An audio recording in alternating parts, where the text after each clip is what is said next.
Hello hi అండి, welcome back to my channel అండి. మేముండే చోట 2 డేస్ అనండి వర్షం వర్షం వర్షం, ఈవినింగ్ ఏదలకే వర్షము.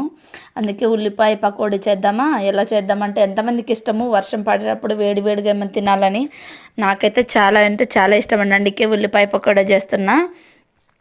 ఉల్లిపాయ మనము నీట్ స్లైసెస్గా బాగా కట్ చేసుకొని బాగా చిప్పేసుకుంటే అవి బాగా చిలుకలు చిలుకలు బాగా అవుతాయండి.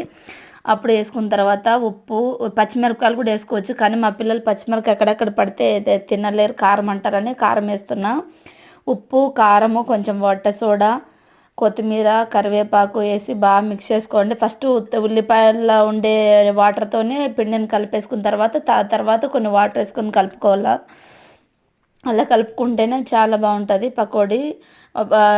ఆయిల్ బాగా హీట్ అయిన తర్వాత పకోడీలాగా వేసుకొని బాగా రెడ్ బ్రౌన్ కలర్ లాగా వచ్చే వరకు బాగా వేగిన తర్వాత తీసేసుకుంటే క్రిస్పీగా చాలా అంటే చాలా బాగా వచ్చాయండి పకోడా. మా పిల్లలు వేయడంలోనే అయిపోయి లాస్ట్వి నాకు మిగిలినవి అన్నీ నాకు అదికే చూపిస్తున్నా.